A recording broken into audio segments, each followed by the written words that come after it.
So today I'm going to talk about my favourite topic, which is Jetpack Compose. You may have heard me speak on this topic for other times, but it's a new talk, so it's okay. So who here is new to Android development or to Jetpack Compose? Yeah, quite a few people won't know what I'm talking about. Excellent. I will try and explain it as best I can. But what I'm trying to do here is just talk about some really cool features that you can use with Jetpack Compose when you're developing for Android apps. And there's some really good techniques that you can use in other development as well. And things to think about, and it might excite you as well to get into Android development. So if you're new to Compose, Jetpack Compose uses composables, and they're simple building blocks of UIs. Here's the example that I'm going to use in this talk. It's a little tile that flips over to show a QR code, and it's just my building block I'm going to use. So in Jetpack Compose, we have composables. I've got a function here called side details. It's a composable. It takes in a bunch of parameters. It has some stuff inside it, also composables, and some other things like images. That's fun. Oh, they're both doing it.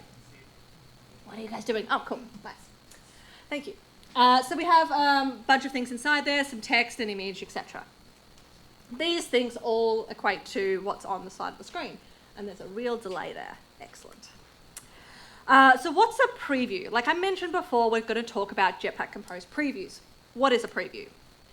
In Android Studio, when we're developing Android apps, we can show a preview of what our UI is going to look like. And so we can see this side by side. We have our code displayed on one side, and then our preview on the other. So what I have here is the contents of my preview, the code that's going to be displayed. I've passed in a few sample data values. I don't need to show real data, and I'll talk a bit about that in a moment. And then I've got a modifier, so I'm just adjusting how this is displaying. I've applied my theme so that I know that I'm colouring this component correctly. It's got a name, tile front preview in this example, which is also a composable. And then it's got the annotation of preview. And this is what tells Android Studio to put the preview on the side pane. So because of this, I get my preview.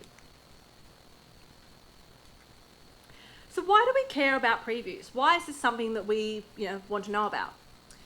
It means we can test our UI without having to deploy it onto a device. And we don't even have to deploy it onto an emulator, which can be really helpful if you don't own an Android device, or if your computer is really slow and you can't run an emulator, or if you just don't want to start up an emulator for every single little UI change. We can also create many previews, and I'll talk about this in a moment, but we can create them with different configurations and see them side by side and compare them. And it's fast. It's much faster to develop using previews than it is to constantly be deploying it onto your app, onto an emulator, because often when we've got an app, we have to navigate through to the exact condition where that particular composable will be shown, which might mean logging in, having a specific user set up, or it might be, you have to spin around 3 times and howl at the moon before it will display. So we want to make sure that we can make it as easy as possible to test our changes without having to do all these fancy steps. So Android Studio, as I mentioned, does a lot of this for us, and it's pretty cool. So some of the things that you can do is pretty much if you just hover your mouse over your preview, it will actually show you the bounds of the different composables inside. So we can see here that I had before, I've got my image, I've got my text, and it shows me where everything is. It shows me some padding as well. So it's really helpful so you can see why are things lining up in a particular way. We can also copy this image. So we can copy this preview image and then use this maybe in our Jira tickets or in testing, or just to share it with a colleague to say, this is what I'm building. You can also use it for displaying on your Play Store listing as well. We also can do live edit. So this is where you can modify your components of your preview, and then it will adjust on the fly on your preview straight away. So as I'm typing in here, we can see it's updating in the preview. And that's really cool. It means that we can constantly check and try different things and see what it would look like if maybe we changed one color or changed a size, and just verify that everything's still working okay. This is the setting in Android Studio, so if you are playing around with this, make sure you turn it on, live edit at the top there. You also have a few other options there where you can push edits when you want to or push them automatically. There are some limitations you have to be aware of. So you don't get any network access with previews. You can't go and fetch an image from the web, you can't go and fetch any code. You also don't have any file access, so you can't load things in from JSON, for example. You can't access some of the context APIs, so you have a few limitations. You can't do things with like view models and things like that. What you're really testing is just that the UI looks the way that you want it to. I have noticed as well in a few occasions that it seems to break with some external data structures. This I have seen improve recently, but sometimes you might see the preview break and you're not sure why, and if you go and look into the issues, it's because you've got a library you've imported in a different way and it hasn't recognized it. So the previews need to be standalone. You can't use view models, you can't use nav controllers, they need to be standalone. They must exist on their own, and it's just to test the UI. So you can't test your whole app just in preview. So one thing to remember, you don't want to include your previews as part of your deployed code. Usually Android Studio will pick this up for you, but I have seen occasions where it doesn't.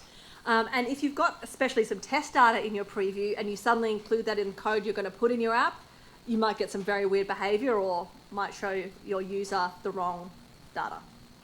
So you want to make sure that you're using things like using the word preview as part of your name, just so that when you're looking at a pull request, you can see, oh, somebody's using preview in the wrong area. So let's take a look at that preview annotation. So the basics of this. So we have our preview annotation, ignoring the actual content for the moment. So I have the name, we knew that before, so that tells me the name on my preview, what I'm looking at. And believe me, this is quite important. In the project I'm working on at the moment, some files have hundreds of previews, so you really want to know which one's which. We can also have different previews. So here I've got a front preview and a back preview. It's quite slow. What I've done in these ones is I've given them a name and I've given them a group. So it means I can group my previews and just look at them one by one as part of the groups. You can give it a more readable name. So I've just got front and back instead of tile front preview, tile back preview. And that can give you a bit more information about what you're looking at. And we can also filter up the top here and select based on that group. So you could have groups of your tiles, and maybe if you have a circle version, you could have circles. You could have different configurations that we'll talk about in a moment, but you can generally go through and add groups that make sense. We can also specify the height and the width, and this is how we can test to see if our composable will fit in a certain area. So in this case, I've got a height that's just way too small for the width because my composable is going to be have a 1-to-1 ratio, and so we can see that parts of it would be cut off. That might give me some useful information. We can also show a background. In this one, it doesn't really matter so much. There we go, because it covers the full screen anyway, except with a little bit of padding. But I can see that there's a rounded corner. Come on, this one. I can see that there's a rounded corner, so that's really helpful. And I can note, I can check that value, and I can make sure that what I'm seeing is what I want. And so having the background is really helpful as well if you have some pieces that are transparent. So I can also set the color of this background. So believe it or not, that's blue in integer value. But anyway, so you can set the color here. So it means you can try your composable on different backgrounds. So a light background, a dark background, different colors, and see how it behaves. I can also include my composable in a system UI. So this is where it's just adding this top bar at the top as if it's a real device. It's also increasing the size and the shape of what it's showing me to mimic the size of a real device. And so in this case, it's kind of a tall, skinny device. I can also, again, set that height and width, and I can see how my composable will behave if we reduce that. In this case, this would be a bad idea, and I need to fix this because I've got some text cutting off here. And I did have to fix this in this particular app. So a little bit more interesting things in this preview annotation. We can have different devices. So we have my preview from before.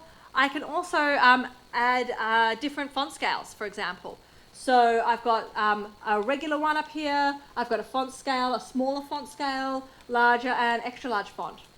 So I can see here how my preview will behave with different configurations. rather than having to go into my app on my phone and sit there and change the font size for every single time I do a test. So I can see here in my example that this extra large is causing text to be cut off, and the extra large just looks very bad, but probably okay for the small and the regular. And I just displayed these as a grid here just to make sure that I can see them all at once. One thing we can also do is join previews to have using the multi-preview annotation API. So here I've created one for all my font scales. So I can set all of these, and then every time I have a preview, I don't have to call all of these separately. I just call it once above the preview, and it will create 4 previews for each one. It's the multi-preview API. There is actually a pre-built one for this example. It's called Preview Font Scale. I have tried to use it, but actually on the production app I'm working on, I haven't used this one because it has too many that I need. I really only care about the regular, the largest, and maybe the smallest. I don't really need, I think this Preview Font Scale has about 6 configurations in there, and I don't need that for all of them. So you can create your own, depending on what you're working on and what you care about. You can also have day mode and night mode. So you can see how your composer will behave with different themes on your device. So in this one, we can see that my day mode is sort of a dark color and my night mode's a light color, which is kind of a bit around the wrong way and probably something I should look into. But you can set these up as well. And again, it's a pre-built version, preview light and dark. We have a whole bunch of other UI modes that we can play with as well. There's some interesting ones here, UI mode night mask, car version, which I think is kind of interesting, television version, VR headset, appliance. So, I mean, you can see what your composable will look like when it's on your fridge, which could be interesting to play around with. But these are here if it makes sense for you to try this for your app. We can also try different devices. So I've gone to a watch device right now. And so what I'm doing here is I'm using different previews for each different shape of a watch. So we can see in my example, it looks really good when I'm on a nice circular small watch, which coincidentally is the default one you use and also is the same size and shape as the Pixel watch that Google sell you. So no doubt it looks really good there. But if I look at it on a rectangle or a square device, we can see that my UI doesn't really respond very well to that. Thankfully, I have fixed this in the app that is now in production, but we can see that I'm able to test that and see that, oh, I definitely need to do some work on this one over here. And even the large one right here has a lot of extra wasted space. Maybe I could do some things to that to make it look a bit better. So if you're using a phone, tablet, or foldable, you can use the preview screen sizes, and it will show you a whole bunch of different configurations as well. If you're using a Wear OS device, you're going to have to build it yourself, but it's fairly easy to do, as I've shown you. You can also apply different wallpapers. And if you have played around with stock Android before, you may notice that you can actually theme your apps based on the wallpaper you're using on your device, which is something pretty cool. And the way you can test this is by just using different examples, sort of green dominated, red dominated, yellow dominated. You can put in your own in here as well, but the best way is just to use their examples. And because I've themed my composable down here, I can see how it would behave to match these colours. Looks kind of a bit sad with these particular colours, but we'll see. And again, there's a pre-built version, dynamic colours. There's also interactive mode, which is quite fun to play around with. So with my composable here, this is actually clickable. I can start interactive mode, and then I can actually interact with my composable and see how the UI behaves. So you can check things like this animation, you can check things like click, hover, well not hover, like click behaviours, see what happens. You can't do a heap of things, you can't really type into it, but you can click around and see what it looks like. So you can just start and stop that through Android Studio. We can also see, we can run it on an actual emulator. So if I just want to run this particular preview, I don't want to navigate through my app to go find something else, I can just load this preview in a particular emulator device or on my physical device if I have it connected to my computer. So again, I can click around here and I have a few more features available to me, and I can see how it behaves with this particular configuration in my emulator. And there's also animation preview. This is quite fun to play around with. It doesn't work for all animation types, but it does work for some of them. And you can use the scroll bar along here to scroll up and back and see what your animation looks like at various points. And it's, yeah, quite fun and interesting to play around with. I think this is available only in the newer versions of Android Studio. I think it's in stable right now, but if you can't find this, just upgrade to the beta or canary versions. Parameterized previews. This is something that I use a lot in my production app. When we have a preview, we want to pass in that data that I mentioned before. In the case I was using just some sample data, but what if my data can change a lot? You know, sometimes I have data that's short text, sometimes it's long text, maybe some fields are missing or some extra fields are there. I want to be able to pass them in and create a preview for all of them and not have to copy and paste my preview with new test data each time. So we can use preview parameters. So here I'm passing it into the preview. It's the only type of parameter that's allowed to be passed into a preview. I've got a nice data structure. We can see up here with the name and the content in this example. And then I've got a whole set of values for this. So I'm testing here a short name and content. I've got a very, very long name or very, very long content. So I can see how this will behave. When I pass this into my preview, it creates 3 previews for me, one for each of my configuration data. So we can see we've got the short name version here, long name, and the long content here. So I can see how this will behave, and you know, in this case, I really need to fix this one. So I pass this in from that data, and we're good to go.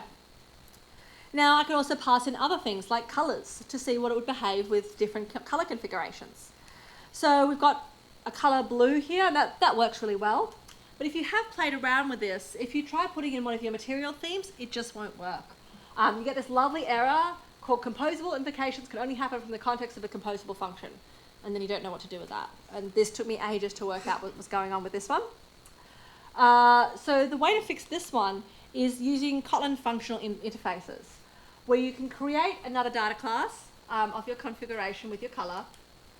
You create that interface, which has a composable inside it. And then you're going to create objects for each of those configurations. So I can, in this case, use my blue color, and I can actually use that theme because this is a composable. I then need to pass this into these objects into my preview parameter provider. Now they're no longer composables because they're referenced as objects, and we're all good. I just need to reference that value object here to pull them out, and that will work for me. So I can see that strong blue here, and then my themed blue here, and that's pretty good.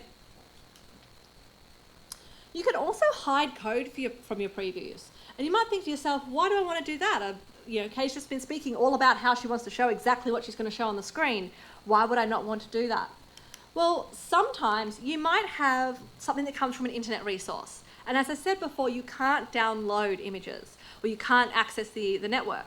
So how would I show the star if this actually came from a website?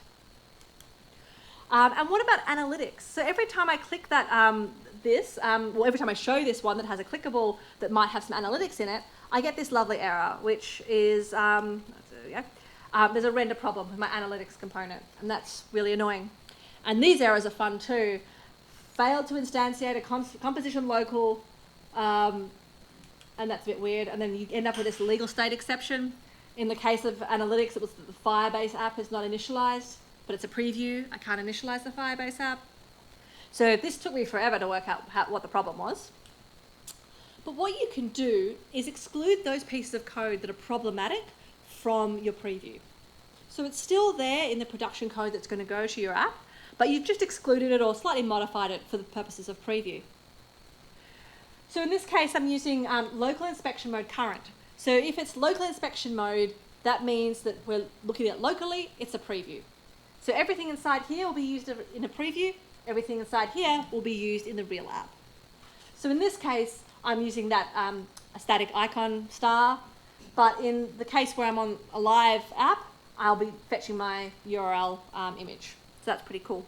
So it means that I can still test the preview. I don't have to not do it just because I have an internet resource. You can do the same if you want to provide different text, for example, to your preview. For that analytics example, what I have here is in my clickable, I want to make sure that I'm not in preview mode. So again, I'm getting that preview mode from that local inspection current.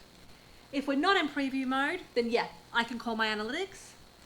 But if, and then I can do whatever else I need to do. But if I am in preview mode, I can just skip this completely. And then I won't get that error.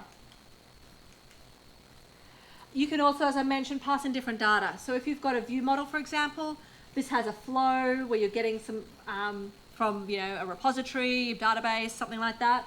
You've got a whole bunch of different things. If you're in local inspection mode, in preview mode, maybe just pass a static list.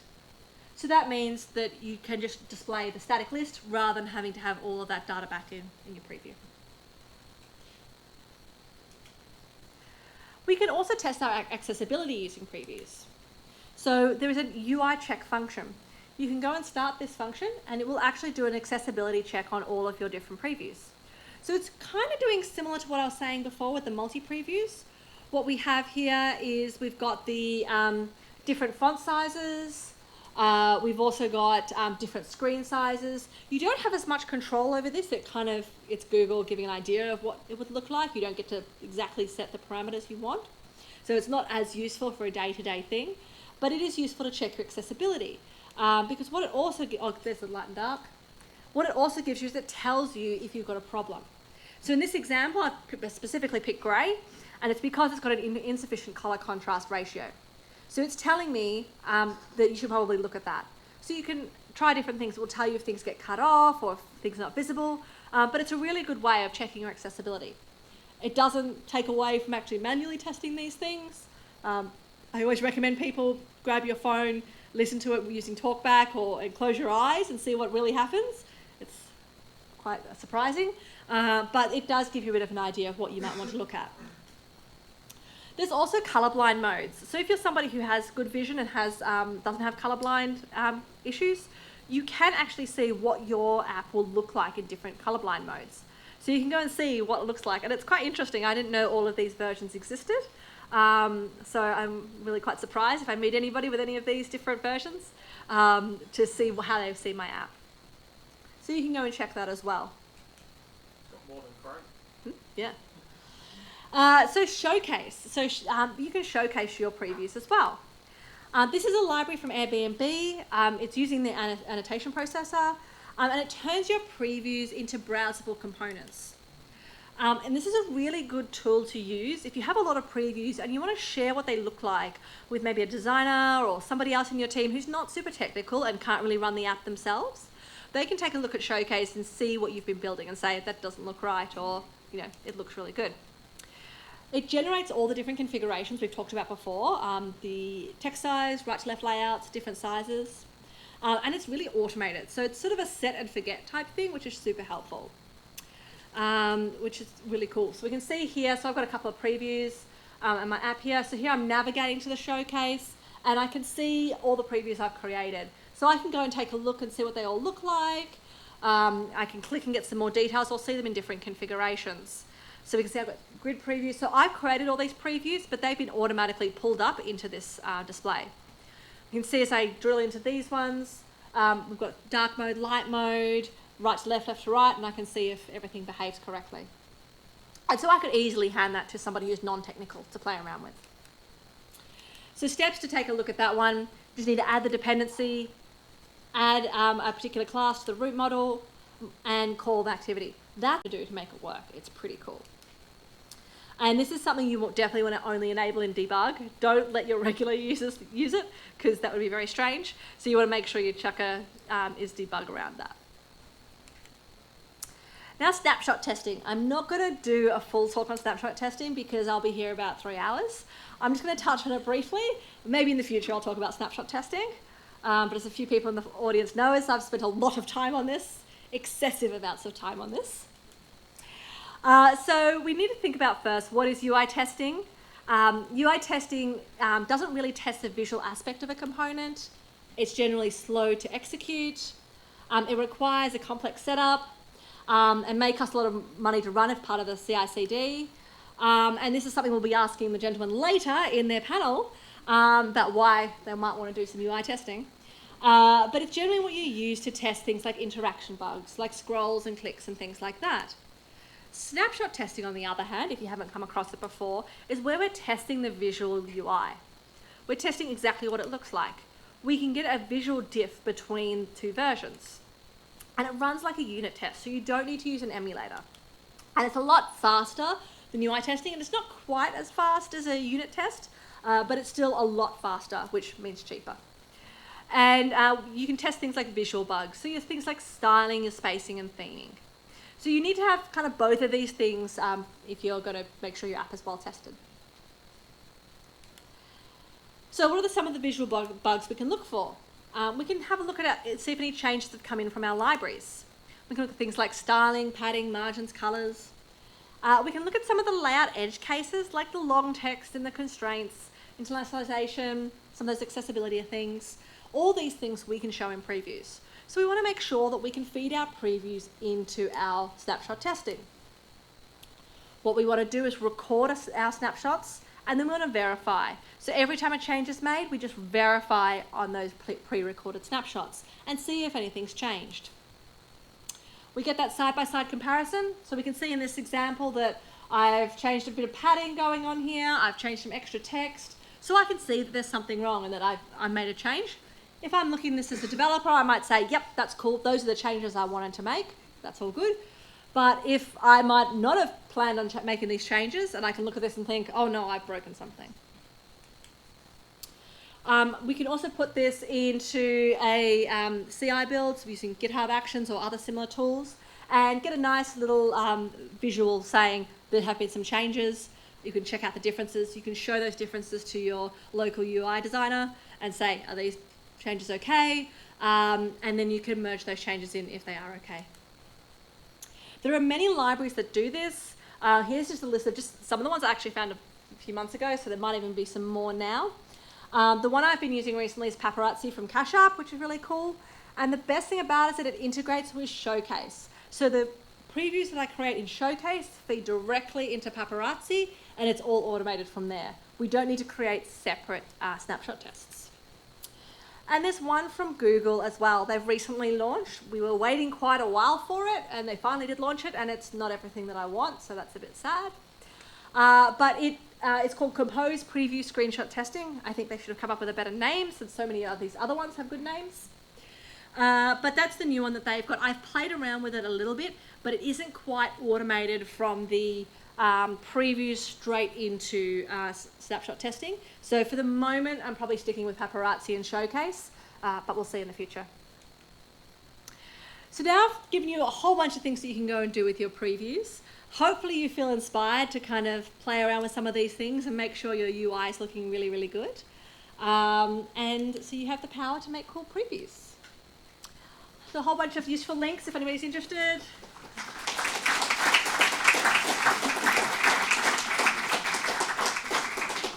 I've written a few blog posts about this here. You can find it on my Medium page as well. Any questions?